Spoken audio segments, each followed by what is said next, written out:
Hello, everyone, and welcome to episode 5 of the Should Have Gone Pro podcast. We had one hell of a weekend this weekend for NFL football, down to the final four teams. And I know Brock and I both have some strong opinions about what we saw go down. So, uh, Brock, how you feeling today?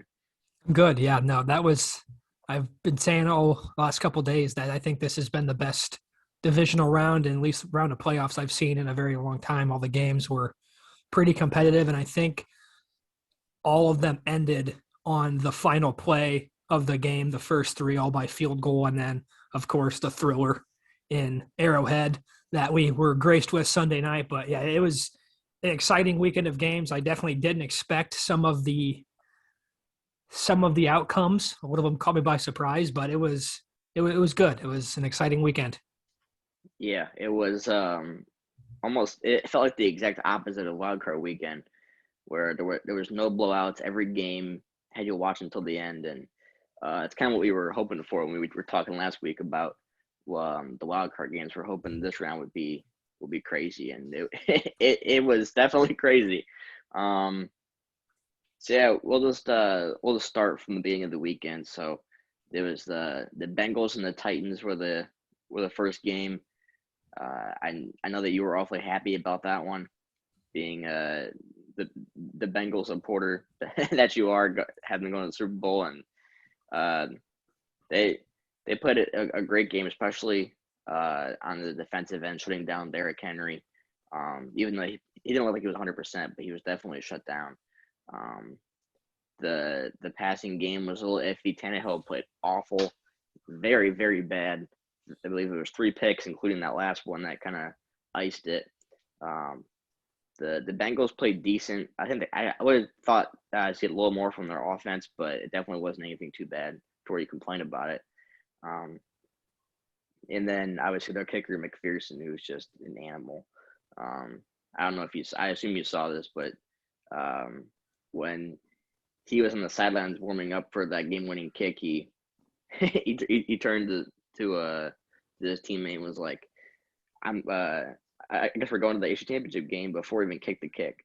And it wasn't even like it wasn't a super far kick, but it wasn't a short one either. So it was like definitely can't be throwing out those guarantees, especially with kickers missing extra points and stuff nowadays. And it's it's crazy that a rookie kicker has that much confidence, but he drilled every kick that he did. But the Bengals O line was horrific. I believe they allowed 9 sacks on Joe Burrow, which is the most that a player has been sacked that also won the playoff game. So credit to Burrow for standing in there and taking that heat. But the Bengals O line's going to have to play a lot better next week against the Chiefs if they want any chance to pull that out. But the Titans were really disappointing to me personally. I didn't go to the Super Bowl, and they looked like they should have lost in the wild card round. They shouldn't have been a number 1 seed. They looked bad, and the Bengals keep their storybook alive. So, what were some of your initial thoughts about that?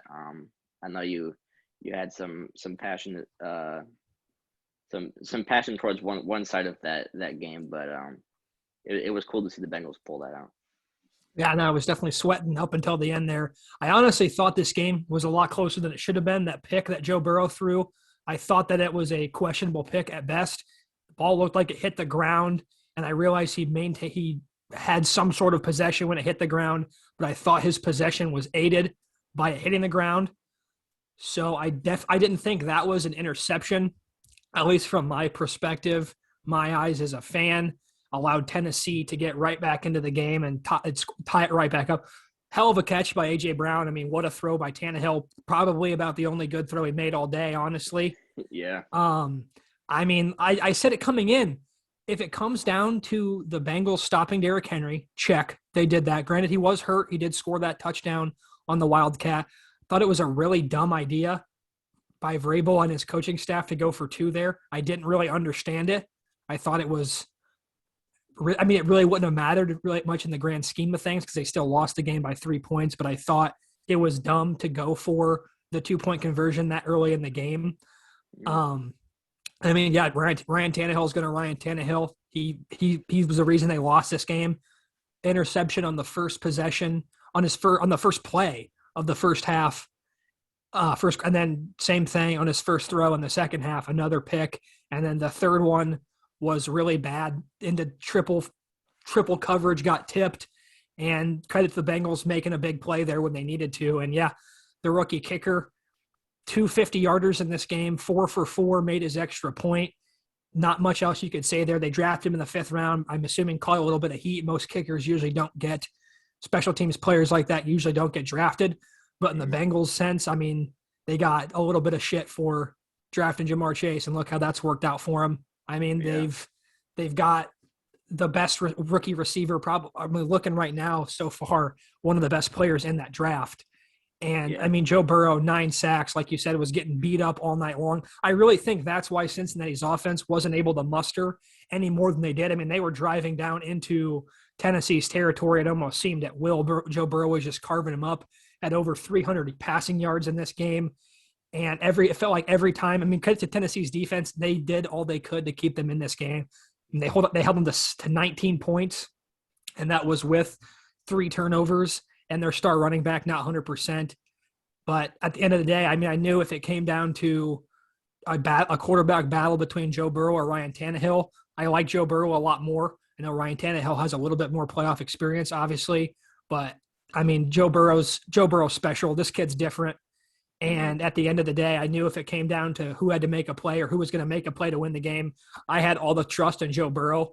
And I mean, he backed me up. The kid's incredible. He's the future, and the AFC is just stacked with young quarterback talent, and it's going to be exciting to see for some time to come. Yeah, I definitely agree. It's kind of crazy to think about this Bengal team. Joe Burrow getting hurt really gross last year. It was an awful injury. Able to bounce back, be ready for opening day, and they kind of hit the ground running. And a lot of people thought they might be in the playoff race but not get in, or be one of these 6-11, 7-10 type teams maybe. But they really overcame a lot of the expectations that people had on them. A lot of credit to a lot of these guys who have stepped up. I mean, you noticed that last week, but a lot of the free agents that they signed came because of Joe Burrow and Jamar Chase playing amazing as a rookie, and pretty much everything that needed to go right for them to have this successful year has gone right for them. So this year's already a success in their eyes. But for the Titans, you kind of wonder where you go, because you feel like this team doesn't have enough to make a Super Bowl run anymore. There's questions about Tannehill and his consistency. The defense is not bad, but they're definitely not near the top. And there's some questions about what you do there. I mean, they have the weapons and everything. Just Tannehill just wasn't able to glue everything together. So there's a lot of question marks for Tennessee. I don't know. I feel like they need to make some changes to kind of shift things. And they definitely have a base there to build a Super Bowl team, but there's some missing pieces for sure. But the Bengals, I feel like they're kind of America's team right now. I feel like a lot of people are kind of rooting for them along the way if they don't have a team in the race anymore. And just for the underdog story and the fact that they hadn't even won a playoff game in like 31 years. Now they're one game away from the Super Bowl. So it's pretty cool to watch, and the Bengals can be around for a long time for sure. The other game that was on Saturday, the Saturday night game, was the Green Bay Packers and the San Fran 49ers. And this was the defensive slugfest, which I didn't really expect to see, especially with Rodgers on one side, and the Niners can get themselves cooking a little bit with their ground game, and Deebo Samuel can just do everything. And it was a fun game to watch, even though it was a defensive battle. A lot of times defensive games can be a little bit slow if you're not like a huge fan of either team, but it was fun to watch. I mean, Jimmy G was definitely not helping their case, but he kind of did just enough to kind of help them get over the hump. I mean, they didn't even score a touchdown on offense. The special teams block punt kind of changed all the momentum. Aaron Rodgers had one of his worst playoff games that I've seen. I think his record in the playoffs now is like 11-10, which people don't really talk about that. He's basically 500 in the postseason. Which, if you want him to be in the GOAT conversation, I think that should automatically just knock him out of it. That's there's too much going against him in the postseason. But the Packers defense played great, but Rodgers, I know we both said this before we started, but we feel like he was tunnel vision just for Davante Adams, especially as once you said Mercedes Lewis made that fumble, and that kind of changed the tide a little bit, and he kind of just locked in on Davante Adams and said, "This is the guy that I trust," and you can't be doing that no matter how good the quarterback wide receiver duo is. Defenses will figure that out, but Deebo Samuel helped make some plays getting down the field. Robbie Gould, the former Bear, knocks the old rival Packers out of the playoffs with the field goal. I know as a Aaron Rodgers hater, I enjoyed watching it, but there's a lot of question marks for the Packers now. Where you go from here? Rodgers staying or not? I know your opinion on that. We talked about that a little bit last week, but there's a lot of question marks for them too. Both the one seed losing on game-winning field goals, and the Niners, who, similar to the Bengals, we didn't think would be a fantastic team this year. They definitely had some good pieces, but those quarterback question marks and a lot of things that we weren't really sure about with them. And right now they're in the Final Four. So I know you said you had a little bit of a tangent to go on about Rodgers and that offense, so I'll let you get on that now. But pretty crazy. Yeah, no, Packers definitely blew this game. I mean, to think they marched right down the field, scored on their opening drive, looked pretty unstoppable on that drive in the process. I mean, to think they only scored 3 more points the rest of the game, I think telling Packers fans that they wouldn't have believed it. But, I mean, special teams, you got to win at all three facets of the game. And San Francisco made plays on special teams when they needed to, blocked the field goal before halftime, and obviously in the fourth quarter blocked the punt. That led to the touchdown to tie it back up. And I just, as I watched the game, I've heard people talk about it today. Aaron Rodgers, yeah, he had a good game. You can say it. I mean, it was okay. 20 of 29 for 225, no touchdowns, no interceptions. But when you break down those numbers, I mean, he was nine completions to Davante Adams and 9 completions to Aaron Jones. 18 of his 20 passes went to 2 people. He had the one throw to Mercedes Lewis for 0 yards that he ended up fumbling. And then he had one to Allen Lazard for, I think, like 8 yards. And I just don't know what it is about Rodgers, but you don't see quarterbacks not spread the ball around like that. And I think when you go back and look, I was looking at the Packers' final drive. It's 3rd and 11, backed up on their own side of the field. Their drive has gone nowhere. Rodgers up to that point is 1 for 2 for 4 yards. He throws it double coverage, 30, 40, 50 yards down the field to Davante Adams, overshoots him. He's lucky it wasn't picked because, like I said, 2 guys around Davante Adams. What does that mean, Eric? It means someone else is probably open. They went back and showed the replay. Allen Lazard is standing wide open, 20 yards past the sticks with no defenders within 30 yards of him, and he just doesn't throw it to him. Like, I don't get it. Make the winning play. That's all you need right there. All you need is to get into field range. You get that first down, chew time off the clock. This is the so-called GOAT. Everyone's making the argument for him and Brady. Brady wins in the playoffs. Aaron Rodgers as a starter in the playoffs is 12 and 11. And since they've made the Super Bowl and won it in 2011, they are 8 and 7.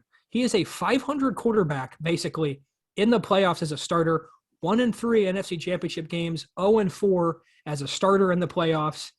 And I just think the narrative about him his entire career, I would just like to, I'm going to preview a little bit something here, but I mean, Brady went down 27-3 against LA. And you weren't worried about that because he's been able to bring teams back before, will them from nothing. Aaron Rodgers is not that guy. He's simply not. I've got some numbers here. He has 18 fourth quarter comebacks in his career, 27 game-winning drives. Well, Eric, let me just throw you some of those quarterbacks who have more game-winning drives. Just one in particular has more game-winning drives than Aaron Rodgers. That would be Mr. Jay Cutler. And Bears fans know, and everyone knows Jay Cutler, a couple good seasons here and there, pretty mediocre quarterback. Not that great. Game-winning drives, let's look to that. Andy Dalton, who is now a backup quarterback in the NFL, more game-winning drives than Aaron Rodgers. And that man I just mentioned, Jay Cutler, more game-winning drives than Aaron Rodgers. You can't let Rodgers off the hook here. I mean, he went 1 for 3 for 4 yards on the final drive and threw it to 2 people primarily for the entire game. I don't care how good or bad a defense is. You can't do that in a game. You have to spread it around, especially on that last play when the guy was double covered. Everybody wants to rip on Jimmy G. Yeah, he didn't have the best game. He had 131 yards and a pick. But I would like to premise when it came down to winning the football game on that final drive, Garoppolo was 2 of 2 for 26 yards and had a couple good runs by Debo and Elijah Mitchell that aided him out. Don't get me wrong. But again, he took the football, tie ball game, late in the fourth quarter, drove his team down the field, and put them in a position to win the football game. I don't care how bad of a game the guys played up till that point. When it comes down to winning time, I mean, he did what he needed to do, and that's the reason the 49ers are alive and have a chance to play for the Super Bowl, and the Packers don't. I mean, yeah, Aaron Rodgers had a better statistical game than Jimmy Garoppolo, but at the end of the day, when the Packers needed Rodgers to win the game for him, he fell short. He came up short. And I think this definitely puts a little bit of a dent on his legacy. I mean, it's just hard. I mean, they can't always be, oh, it's the defense's fault. Oh, it's the special team's fault. Yeah, the special teams cost you in this football game, and they were one of the reasons that the game was even close anyway. You still had a chance to win the football game, and you failed to do that, and Jimmy Garoppolo didn't. So, and it just gives me sweet relief that if anybody was going to beat Green Bay, it was Robbie Gould, who, by the way, has never missed a kick in the playoffs in his career. So, Bears, you were dumb for cutting him all those years back.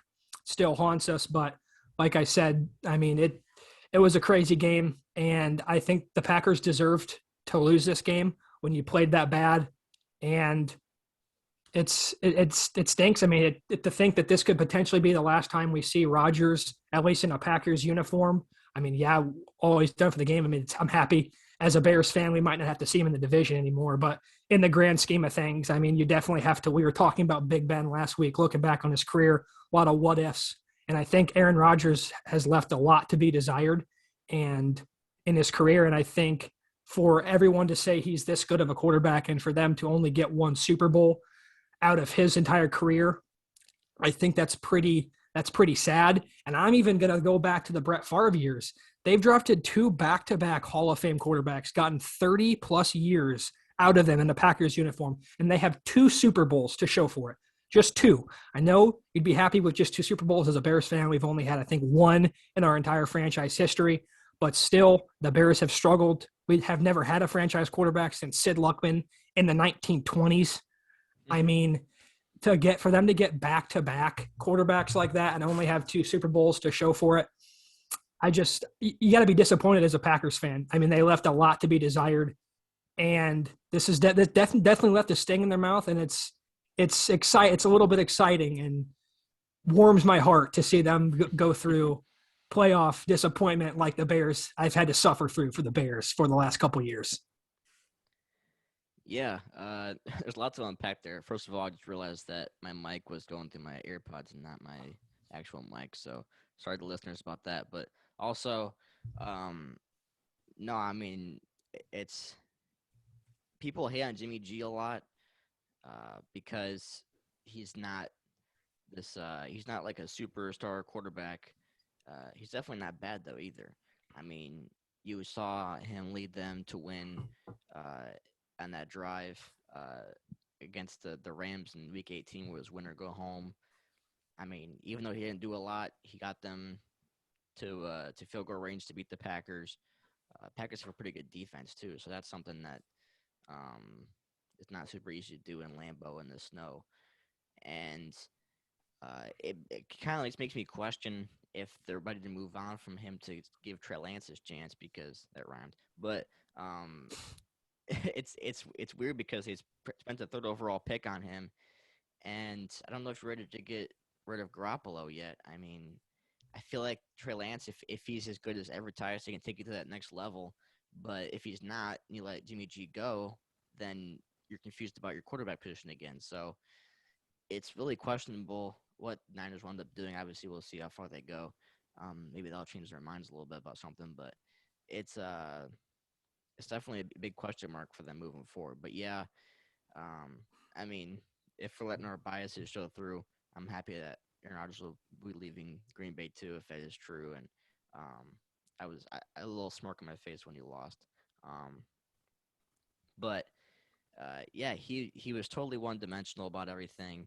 It seems like his motivation just isn't fully there. I know he won MVP last year, and but I feel like it just kind of gets to this point now where his motivation and his willingness to trust his teammates just isn't there anymore. And I don't know where that comes from or what causes that, but it's really concerning.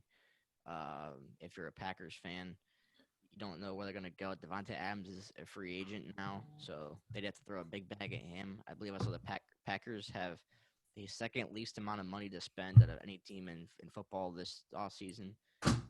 Only one that has less is the Saints because they get Taysom Hill that big contract for no reason.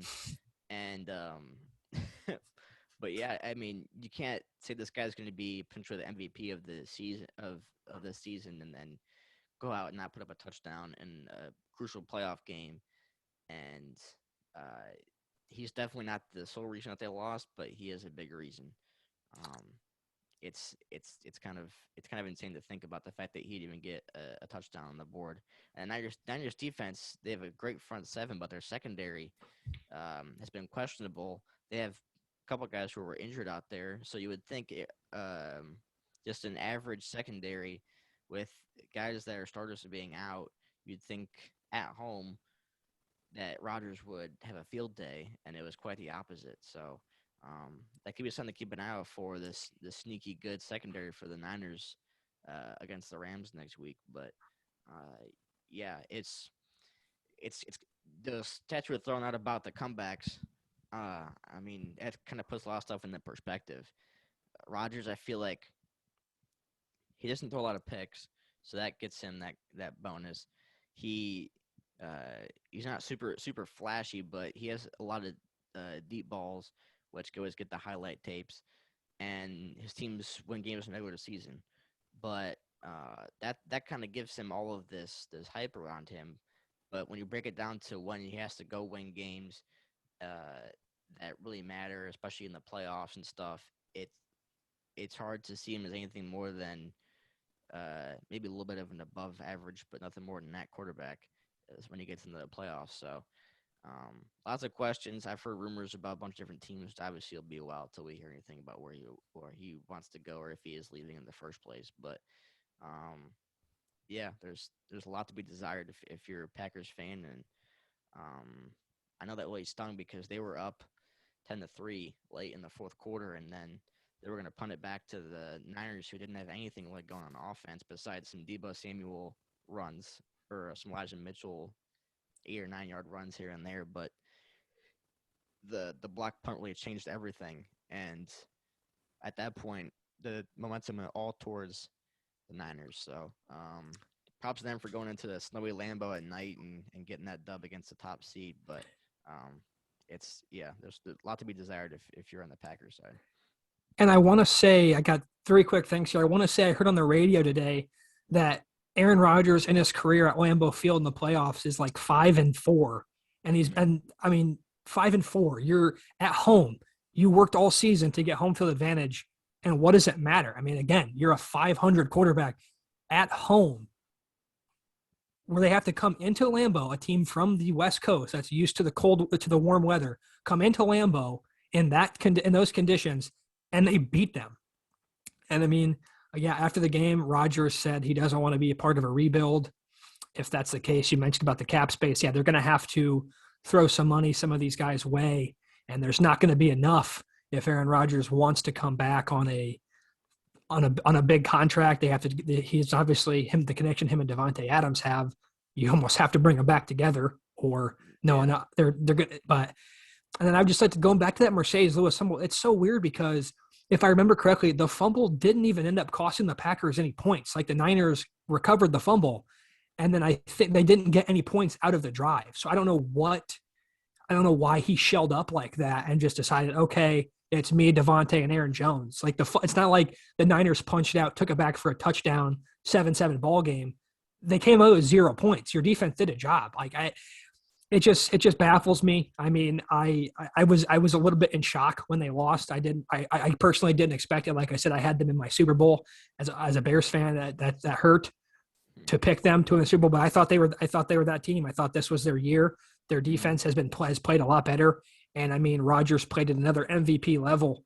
I mean, it's hard to pick against him like that, but I mean, the 49ers proved that once again. I mean, any team can be beaten on any given day. They made the plays crucial down the stretch that you needed, and all credit to them. I mean, Jimmy Garoppolo looking to get back to his second Super Bowl here, and I mean, I'm all for new teams making it. I was really hoping one particular game was going to shake out a little bit different than it did, but we're going to get to that in just a few minutes, I'm sure. So, Yeah, I think I know what you're talking about there too. But yeah, I mean, if you think about it, we were talking about him being one-dimensional with Devontae Adams, but I know AJ Dillon got hurt, the backup running back, who's been pretty solid too. But Lazard is not a bad receiver. He wanted Randall Cobb so badly on the Packers that he went to the front office and said, "Give me Randall Cobb," and I'd even heard that name in weeks. Like, he's just disappeared. So I don't know why he wanted him so badly if they're not even gonna implement him into the game plan. It's that was really confusing to me as well. The fact they didn't get him more involved, especially with the chemistry he's had with Rodgers over the years. Um, I think he might have been hurt for this game, hmm, but still, I mean, he's an older receiver. I mean, I don't really know what necessarily you expect. I mean, people's bodies just wear down when you get to that age. I mean, he's taking a lot of shots. He's got a lot of miles on those tires. I do think he was hurt. I don't know if it was just for this game or it had been a couple weeks, but I mean, there's really just no excuses for the Packers. I mean, you talked about they got all their defensive players back. Jair Alexander was back.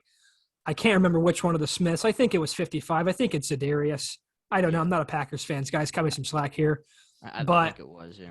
and I mean, they got their players back. I mean, they were healthy. They were the healthier team. San Francisco was banged up. Fred Warner wasn't 100%. Nick Bosa wasn't 100%. Jimmy Garoppolo certainly wasn't 100%. Yeah. Had the thumb and the shoulder. I mean, again, it's playoff football. It's exciting. That's why we all watch it and are so addicted to it. And I mean, the 49ers just just beating the horse to death, and just played a more complete football game, and they deserve to win the game. They really did. I mean, it's if Aaron Rodgers would have led them down the field and got him in field goal range, I wouldn't have been shocked at all. But that's just how the cookie crumbles sometimes, and they're packing it up. They're going home, and all credit to San Francisco for moving on to the next round. Yeah. One last thing I wanted to mention about that game before we move on, but um, I heard before the game started, they said that even though Garoppolo played at Eastern Illinois, which is kind of crazy because it's a super small school, but he said the coldest game he ever played in was like 30 something degrees, and it was feels like was 0 on the field during that Packers game. So again, like you were saying, a lot of these guys, if they didn't go to a cold weather school in college, um, or they're younger and they haven't played a lot of years in the NFL, they haven't played in conditions like that, especially that cold where the ball is tougher. I mean, the ground is stiff. It's harder to make your cuts, and especially with the snow coming down too, it makes it for a more difficult field, uh, just an environment to play in general. And Garoppolo had never played in anything near that. Was able to keep some of that composure with the offense, especially on that last drive. But yeah, Niners moving on. But we'll end our Packers rant there. But moving on to the first game yesterday, which is Sunday, was the Rams and Buccaneers, and we saw the Rams jump out to a lead early. The O line for the Bucs was atrocious against that amazing pass rush by the Rams with Donald and Von Miller. They were causing a lot of havoc, and Brady just simply didn't have enough time to to get the ball to who he needed to, and having to force throws or take a sack, throw it away, and that just kind of stalled out their offense. Um, and I believe it was the 27-3 was the score sometime in the third quarter for the Rams having a 24-point lead in the playoffs against Brady. And I feel like what's crazy about Brady, and I feel like we sometimes just overlook it a little bit, is the fact that the score was 27-3, and all of us were sitting there watching and saying, Brady can still come back from this. Like, Brady still got a chance in this game. If it was any other quarterback in the history of the NFL, you would say this game is far over. There's no chance that they're coming back, and if it gets any worse, I'm doing something else because this game is over. And all of us kind of sat there thinking, here we go again. Brady's gonna do his magic, and crazy enough, he did his magic again. Granted, they did force a lot of fumbles on the Rams. They gave Brady a lot of opportunities. There was 2 drives they had that the Bucks had where they went for on fourth down, like the 20-30 yard line and didn't get it, and that turned out to be costly in the end. But Brady just kept finding a way to get that one more chance over and over again. The defense really stepped up in the second half for the Bucks. A lot of it was because the play calling got a lot more conservative for the Rams. I feel like they didn't throw the ball nearly as much, and the Buccaneers are one of the best teams in the league at stopping the run, so that really gave them a boost to pretty much get to like third down without even having to play with their pass defense. So Brady just had so many chances to get it done, and with around I believe it was a minute or so left, they went for it on that 4th and 1, and Fournette ran it in and tied the game. And I was just sitting there thinking, obviously I wanted the Bucks because I'm a big Brady guy, but I was looking at it and I was like, there's no way that this just happened again. Because my dad and I were sitting there watching the game. We're like, if the Rams score here, or if the Bucks don't score here, then it's over. And I was like, is it really over though? In the back of my head, and he kept finding Gronk, Mike Evans, Scotty Miller, all these guys that were stepping up. I mean, Mike Evans absolutely burnt Jalen Ramsey on a deep route that gave them a quick score and kept them in that game. And you would say Mike Evans is a fantastic receiver, but you would say Ramsey is arguably the best corner in the league, and the fact that he just torched him like that is just crazy. And then Stafford, with 45 seconds left, was able to find one of the weaknesses in that defense, which he found a couple times to Cooper Kupp throughout that game, especially the 75-yard touchdown in the first half, where Cooper Kupp just broke the coverage up. And it came down to miscommunication in the secondary. That's what really allowed the Bucs to get back, was the fact that they didn't have to use their secondary a lot on defense, and then when they finally had to, they got burnt at the end. And Stafford got that huge legacy type playoff win, even though that they let him come all the way back. The fact he was able to step up and say, Brady's on the other side of that field, but I'm still going to go take it down and get the game-winning field goal. And he did just that. Oh, and Matt Gay missed the field goal short from 47 yards. Forgot to mention that, too, during the comeback. And I was like, I know he got a little tweaked his injury before the game, but short from 47 is something you never hear in the NFL. That's kind of crazy. But I think that there should be zero blame on Stafford and the receiving core for letting the Rams, the Bucs, come back in that game. I think a lot of it comes down to the running game. I think having the ball in the hands of 22-year-old Cam Akers, who I think is a great running back, but I don't know if he's ready for that moment yet. He had some costly turnovers there, and the defense for the Rams really had some question marks. I think Brady was able to find the players not named Ramsey, Donald, or Miller and go the opposite direction, But I mean, I feel like it's crazy because people might forget about this Brady comeback since he didn't win the game, but a lot of credit to the Rams for sticking it out, and Stafford and Kupp clicking right there at the end. So I I was a little upset, obviously, being a Brady fan, but I am super happy for Stafford. And I know he's worked so long to even have a chance to do stuff like this. So when he got in the moment that he was going to do great. So um, credit to them for pulling it out. And the third game-winning field goal out of the 3 games that happened up to that point. So kind of crazy to think about. But I'll let you get your thoughts in on this comeback that fell just short. Yeah. The Rams gift wrapped at this game. I thought the 3 second half giveaways, that one snap that Matt Stafford wasn't ready for, that went right by his head. Obviously not Stafford's fault, but just one of those miscommunications that can come back and bite him. And yeah, Cam Akers, a costly fumble, as well as Cooper Kupp, an unexpected fumble. I think they said during the broadcast he hadn't had a fumble all year. Just one of those outliers, weird plays. Bucs defense was being aggressive, trying to rip the ball, do everything they can. But yeah, I think this was just another one of those games for Brady where it was like he got down early, 27-3, and it really could have been a lot worse. Cam Akers fumbled at like the 1 or 2 yard line right before halftime. That would have set up the Rams for another score, could have made it 34-3 at halftime. So I think credit to Tampa Bay's defense. They did make some plays when they needed to.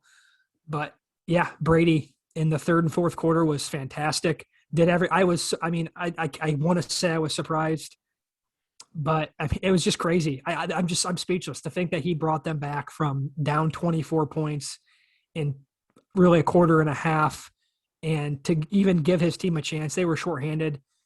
Aaron Donald, they had no answer for Aaron Donald in the middle, and they had no answer for Leonard Floyd and Von Miller on the outside. The right tackle was beat up. The left tackle was getting bull rushed and smoked off the edge anyway. And Aaron Donald's a force to be reckoned with. That Rams defense is crazy. I figured coming into this game with the way Tampa Bay's offensive line, and then even their receiving core was kind of down to the reserves. And then there was just Mike Evans and Gronk and then some other guys. I thought they would struggle in this game. And that's really what you saw in the first half.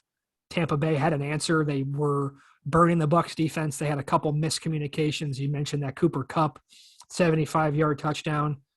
And then, OBJ burned him on a third and 19 on a crossing route. You saw those crossing routes give that defense trouble all day. And then, yeah, when it came down to making a play, they put their best receiver in Tampa Bay. I think it had to have been a blown coverage because there's no way you just want a safety with no one else to even slow down Cooper Kupp off the line of scrimmage. And he just blew by Winfield. Tough cover. Cooper Kupp's you gotta give him probably best receiver in the league after the year he had this year, certainly top 3. And it was a hell of a ball by Stafford. I think that's probably the throw of his career. Those are the throws that elite quarterbacks make, and Stafford stepped up and made it and won his team the football game. All credit to him. I thought both quarterbacks went out there. Brady had to throw it 54 times. Running game was really non-existent. But you can never count Tom Brady out. I thought the Rams really handled that last drive well because all the pressure was really on them. After Tampa Bay got within 7, and then when they tied it up, it could have been easy. The Rams, all the pressure was on them. You were up by 4 scores at halftime, and for them to have made it a game, all the pressure was on LA, and they handled it perfectly. Able to make the key plays when they needed to. Got right down the field, kicked the game-winning field goal, and we've got the NFC North rematch, the third time this year. Yeah, let's see what happens. I thought it was an incredible game, and like you mentioned, sitting there, I was like, you can't count Brady out. Something's going to happen. All Tampa Bay needs is a little bit of momentum. I honestly thought they got it when Cam Akers fumbled right before halftime, because you go into the locker room down 34-3, and you're staring at a pretty steep hill, and I think that was a little bit of what they needed, and they able to make it a game. And yeah, I thought it was second best game of the weekend, honestly. Yeah, we knew that the NFC West was kind of stacked throughout the season. There was the 3 playoff teams, and then Seattle was Russell Wilson, so anything can happen. But yeah, it was pretty crazy. Oh yeah, I remember at halftime they were saying on the broadcast, they were like, so what do you tell the Bucks when you're in the locker room down by this much at halftime, and he was like, "Well, Brady should just go up to the front and say, let me tell you a little bedtime story about the time I came back from 23 in the Super Bowl," and it's it's crazy. So there's been some rumors about whether Brady's done or not. I think there's no way he's done personally. I think that he's not going to go out on a loss like that.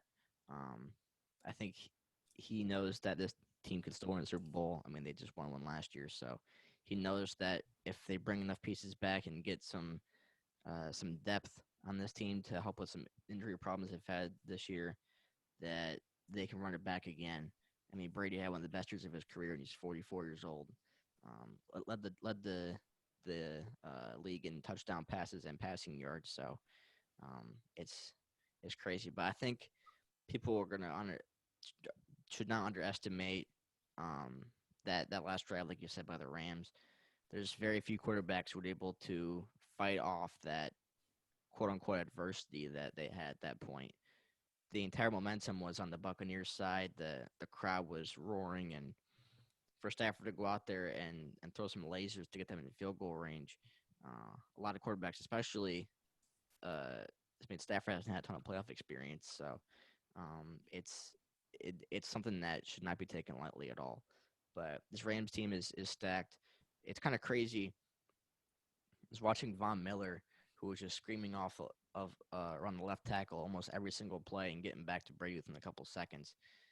You watch it, especially in the replay, how low he gets to the ground when he does his like curl cut and move around the left tackle, and he gets so low to the ground that it's hard for these left tackles to bend down and try and like hold him back.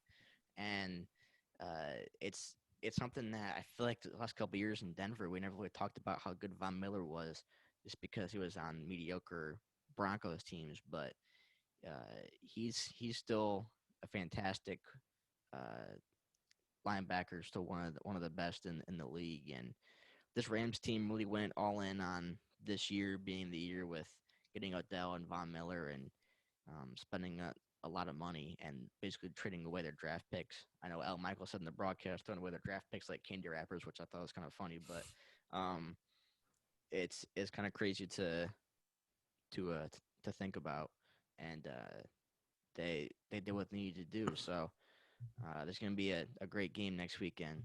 And you said it was the second best game of the weekend. I'd probably agree with that because the best one, at least from a neutral standpoint, was the Bills and the Chiefs, which I feel like a lot of people had this feeling that it was going to be an amazing game regardless because of these two teams and how good the game was last year between these two in the playoffs. And these two quarterbacks, I mean, there's not much you can even say at this point. Both absolutely fantastic. Barely made any mistakes at all the entire game. Both used their legs really well. Both were extending plays. I mean, Josh Allen looked like Lamar Jackson out there running around. It was absurd. I mean, and Josh Allen is not even he's not afraid to take hits. He was running over people. Most quarterbacks are running for a couple of yards and slide, and he was just running like a running back out there. And then you go throw a 50-yard dime the next play, and it's just it was absurd. Gabriel Davis had the game of his life, 4 touchdown catches, because they were really putting a lot of effort in stopping Stephon Diggs, and then Gabriel Davis stepped up huge for the Bills. And there was several times where I went back and forth. I was like, okay, the Bills got it. They won, and then the Chiefs just scored. It's over. The Bills just scored. It's over, and then I just so much confusion there on the Bills side, especially on the defense. 13 seconds, like that's physically almost impossible to get in the field goal range like that. And a lot of people have been questioning, including myself, about why they didn't do a squib kick there on that kickoff to burn some extra seconds off, because that could have stopped them from having one of those extra plays to get into field goal range in time if a few seconds would have gone off on that on the kickoff. But the defense played extremely, extremely soft, knowing that they only needed a field goal. If they needed a touchdown to tie the game, then that defense would have made more sense to stay that soft, especially in the first 20, 30 yards up the field. But they left so many gaps, and they should know that guys like Kelsey and Tyreek Hill can find these gaps in the defense before the play even starts and just fill it immediately.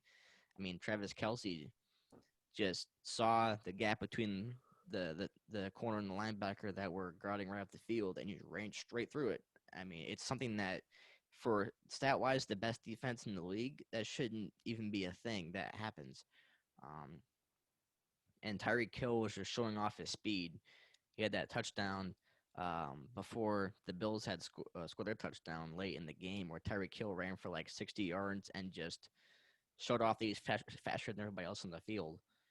There was guys that were able to tackle him. There was a guy that was in front of him on the field when he was running into the end zone that could have tackled him, but he still put his little peace sign up, even though there was a guy in front of him because he knew he was going to score because how fast he was. I mean, that's just it's insane.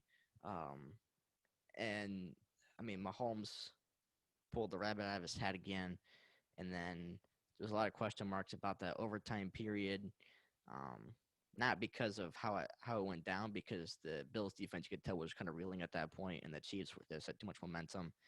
I think everyone watching the game knew that whoever got the ball first was going to win the game. That coin toss basically won the game, and a lot of people say, "Oh, well, defense should step up then," and that's how the rules are. And a lot of people were saying that this shouldn't be how the overtimes are. I know I saw a couple of years ago, there's a 2018 when the Chiefs lost to the Pats in overtime in the AFC Championship game, that the Chiefs actually went to the NFL office and said, you guys should change the OT rules so that both teams have a chance, and they shut it down. And now the Chiefs are benefiting from that this year. So um, I personally think they should make it the college rules in the NFL. But I saw someone put a post out. They edited the scoreboard to say this is what would have happened if both teams had a chance, and it was college overtime, and it was like 157 to 151 or something crazy, because they would just be scoring nonstop over and over again. But you can't ask for anything more out of Josh Allen. A lot to be desired from the Bills defensively, and the Chiefs too, I guess, too, because both defenses kind of got torched in this game. It was just whichever quarterback had the ball last, and it ended up being Mahomes. So they're going to their fourth straight AFC Championship game. The Bills, another heartbreak year, West New for the Bills, and the Chiefs get a chance to go grab another title if they beat the Bengals next week. So it was an absolute blast to watch this game. Several times, I wasn't super invested in this game because I'm not a big Bills or Chiefs fan, but I was still also screaming, and I was shocked at what was happening, and it was fun to watch. So, what's your take about what happened? Do you agree with the OT rules? Do you think that need to be changed, or what's your opinion on everything that went down and the Mahomes magic that we saw at the end? I think starting off, I think that's probably the greatest football game I've ever watched, playoffs or regular season. Just, I mean, I don't know. It was just incredible. I mean, the way these teams, they scored 25 points in the last 2 minutes, the way these teams are just going right back and forth, momentum swing after momentum swing. The Bills would score, Chiefs would score, Bills would score. And then, yeah, I wrote my notes. What the hell was the Bills defense doing on that last drive? 13 seconds, you let them run 3 plays, get 44 yards, and get into field goal range. I think the Bills defense, that the play to Kelsey was weird to me. They were rushing 4. I don't know why you're not going to get to him anyway. He's got to throw the ball quick. I don't know why you're just not rushing 3 and putting 8 back in coverage. And if Patrick Mahomes can beat you with 8 in coverage, then so be it. He's one of the best. He's one of the best quarterbacks in the league for a reason. I just didn't personally agree with the way the Bills played. That I think they should have squib kicked. It was 13 seconds. You knock another 4 or 5 seconds off. Those are big seconds. Yes, they don't get the ball on the 25, but they also don't get the ball on the 25 with 13 seconds left, which is a lot more time. But yeah, I thought Stephon Diggs surprisingly quiet in this game, especially since the Chiefs lost Tyrann Mathieu early in that game. I think it was the first or second quarter. I thought Stephon Diggs would have a much bigger impact than he did. Yeah, he did catch the big 2-point conversion in the fourth quarter to start the scoring spree. And that was a big play. It was his athletic play, you don't really expect anything else from Stephon Diggs. He's a tremendous receiver. But then the big name showed up for Kansas City. Patrick Mahomes had almost 400 passing yards, 4 touchdowns, or 3 touchdowns. He ran for 1 on the ground, so 4 total. Tyreek Hill had a big game. Travis Kelce, big game, caught the game-winning touchdown in overtime. And, yeah, it just crazy. I was on my feet for the last 2 minutes because it was just crazy to see some of those long plays, Tyreek Hill getting loose, and then Josh Allen to gather his composure. I had personally never really heard of Gabriel Davis before this game, and I guess that was a mistake because holy hell did that guy have himself a game, 200 yards. He had 4 touchdowns in a single game as a postseason record. It's kind of crazy to think of all the good receivers that have came through this league, and Gabriel Davis, which great receiver in his own right, obviously, but to have a game like that when your team needed you, when your other star receiver was struggling, huge. I mean, you can't understate that. And I agree. Yeah, I do agree. I think the overtime rule should be changed, how the college does it. I would say, though, if the NFL were to change the rule, you don't do what college does. Don't put them, what is it, the 30-yard line? 25. Don't do that. If you're going to do it, make them drive the entire length of the field. I think that's where the pushback would come from. If they're like, well, they put them at the 25. Don't do the 25. Let them go back and forth. I mean, if you're going to sit there and drive up the length of the field 5 or 6 times, I mean, so be it. That's entertaining, but it's going to be a lot more difficult than having to get 25 yards as opposed to the full length of the field several times, especially. So I think I do like the idea of the overtime rule being changed because it does suck. I mean, yeah, the Chiefs got burned by it, and now they're the ones benefiting from it, so it sucks. And I mean, Josh Allen was saying it after the game, like, you can't complain. The rules are the rules. But I think the NFL should definitely take a long, hard look at that rule and consider changing it. I mean, I think it just stinks that one of these quarterbacks had to lose the game like that. And as you mentioned, whoever got the ball first out of overtime was going to win that game. Neither defense had done anything in that fourth quarter to convince anybody otherwise that they were going to stop them. And the Chiefs they're defending champs for a reason. They're hard to beat. Defending AFC champs for a reason. Sorry, excuse me, but they're hard to beat. I mean, Mahomes, 4 years as a starter, has hosted 4 AFC championship games. He's looking for his 3rd straight Super Bowl appearance, and it sucks. But I mean, Josh Allen's got to wait another year, which is tough because I'm a fan of Josh Allen. I like it. Came from a smaller school, kind of doubted. And to see what he's turned himself into in only a couple years as a starter, it's been impressive. And it stinks that he has to go home in the playoffs this year, but his time's coming. I mean, Buffalo was right there. I also think it stinks that this matchup had to be in the divisional round as opposed to the AFC championship. But I mean, the Chiefs are they're good for a reason. There's a reason. I thought a stat that was pretty crazy, which Cincinnati, watch out, but no team has ever beat Patrick Mahomes twice in the same season. Bills obviously beat the Chiefs earlier in the year, so that streak's alive. Cincinnati also beat Cincinnati, so we'll see if honestly, I mean, the way that this playoffs has worked out and the way Joe Burrow's played, if he snaps that streak, it wouldn't at all shock me. But I think this is going to be a great weekend for the NFC championship games. And yeah, I'm still just the Bills Chiefs game. Like I said, I think probably one of the greatest, if not the greatest playoff game I've ever watched. And I mean, it's hard to say that because there's been so many good ones. Obviously the Brady comeback in the Super Bowl and the Eli Manning, the helmet catch to David Tyree, just to name a few. But I mean, just that last 2 minutes was insane. I mean, to put up 25 points in 2 minutes and put that game into overtime, just crazy. It really was just hectic at the end. I would stand up, the Chiefs would score, sit back down, stand back up because the Bills had scored just that quick. And I mean, it was crazy. Two heavyweights going at it.